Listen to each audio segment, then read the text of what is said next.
Hi, New Hope. For a couple of days this week, I want to address worry and fear and what our response to the worry and fear should be, which is don't do it. Today, I'll talk about some facts about fear, and in part 2, I'll talk about what God has given us as weapons to use against Satan and to overcome his schemes.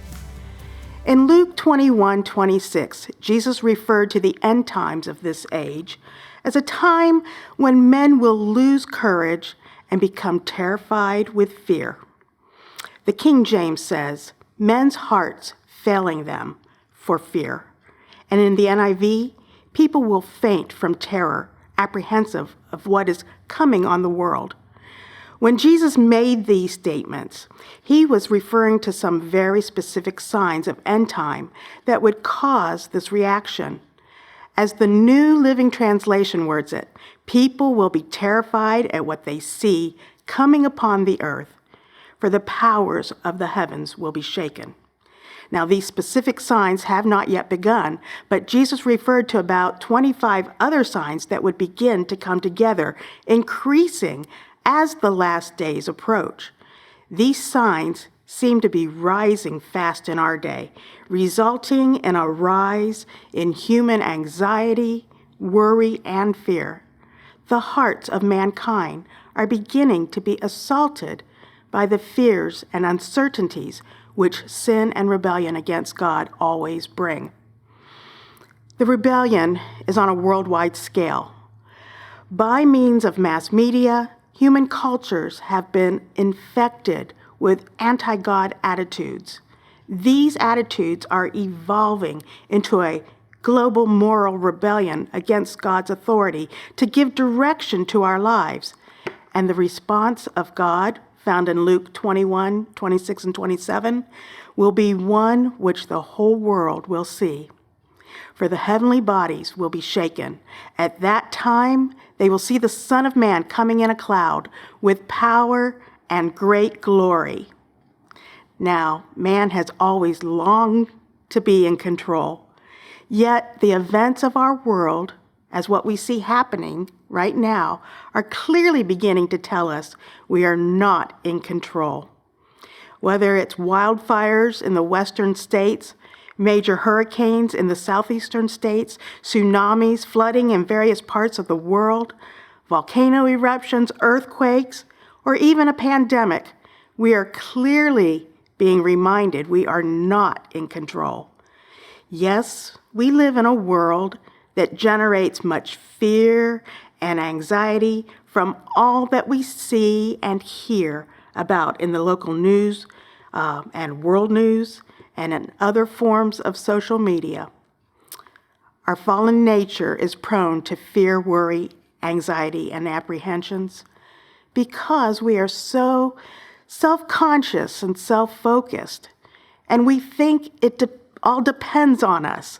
We think we have to manage or control it all, and that we have to have a plan. Of course, if that were true, then we would have a reason to worry and fear. But it's not true. We don't have to control it all. Instead, we need to live as a people of faith, as people led by the Spirit of God. In 2 Timothy 1:7, the Apostle Paul tells us, "For God has not given us the spirit of fear, but of power and of love and of a sound mind." As we begin to think about what it means to live as people of faith, let's first look at Psalm 139, at David's prayer.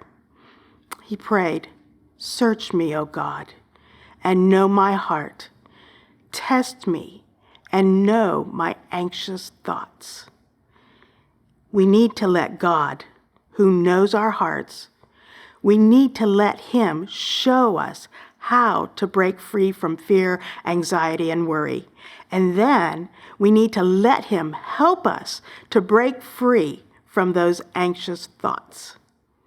Now, to help us, there are some fear facts that we need to face, and I have 5 of them.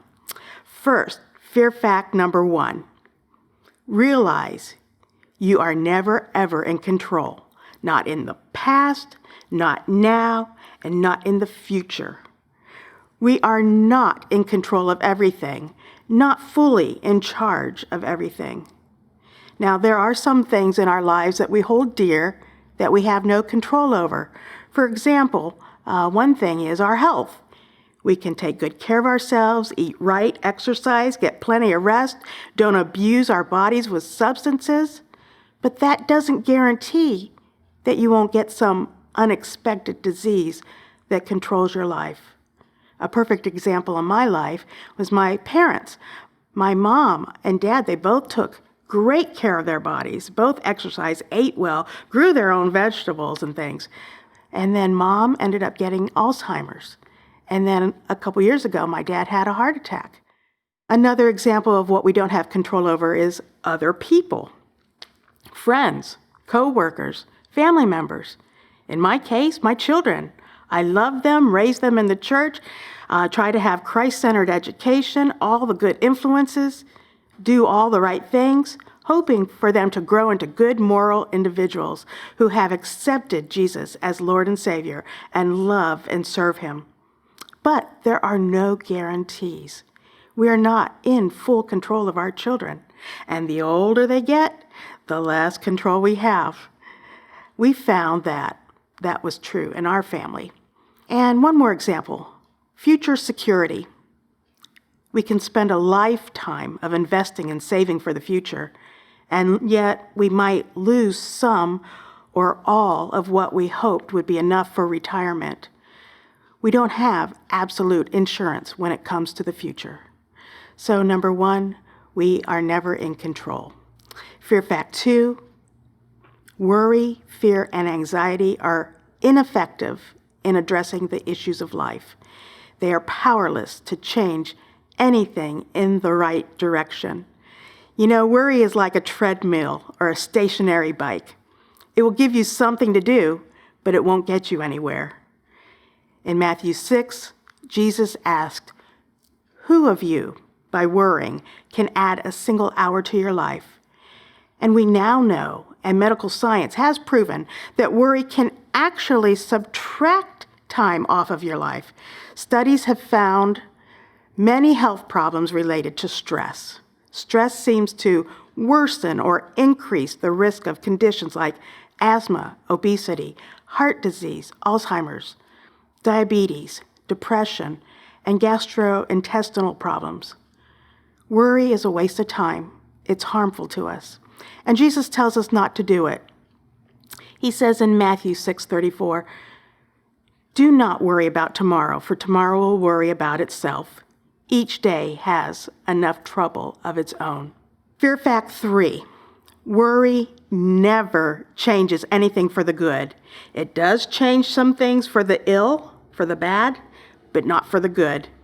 Jesus said in the parable of the soils in Luke 8 and also in Matthew 13 that life's worries are one of Satan's ways of polluting the soil so that the seed doesn't take root to grow and mature and produce fruit. It says, "The seed that fell among the thorns stands for those who hear, but as they go on their way, they are choked by life's worries, riches, and pleasures, and they do not mature." Worry is one of Satan's deadly tools that keeps the gospel from taking root in your heart and converting you or maturing you into a Christ follower. And as a Christ follower, we are to look at life and things in life from a different point of view. Christians are God-focused, not problem-focused. One summer we visited with our family up north, and my sister rented a cabin on a lake, and in the bedroom there was a plaque on the wall that said, "If you have trouble falling asleep, don't count sheep. Look to the shepherd." I really needed to see and heed that reminder at that time in my life. And it's amazing how God does that. You know, He gives us what we need when we need it. Too many of us are problem-focused. We know there are problems, and we don't deny them, but we can look above them and be God-focused. Fear fact number 4, Worry kills faith and hope. In my early 30s, I went to a ladies' Bible study on worry, and one of the things that I took away from that study was, when I worry, I'm really telling God, I don't trust you. And without trust or faith in God, I didn't have hope. And it has a telescoping effect. And when faith and hope are gone, so is love. Because love grows out of trust and hope. And we cannot survive unless we truly trust in God and truly trust and love each other. It's impossible to embrace trust and hope along with worry and fear. So fear fact 1, we're never in control. Fear fact 2, worry, fear, and anxiety are ineffective in addressing the issues of life. Fear fact 3, worry never changes anything for the good. Fear fact 4, worry kills faith and hope. And 5, fear fact 5, worry, fear, and apprehension is a matter of spiritual warfare. Every one of us has to deal with things that can cause us to worry or have fear. All of us have to face it.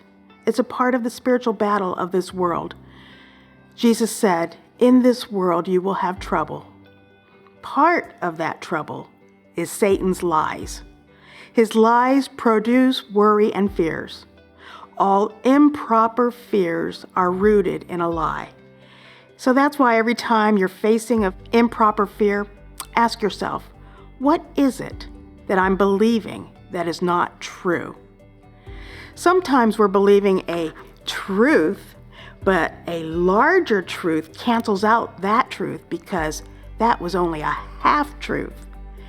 And half-truth is really a lie.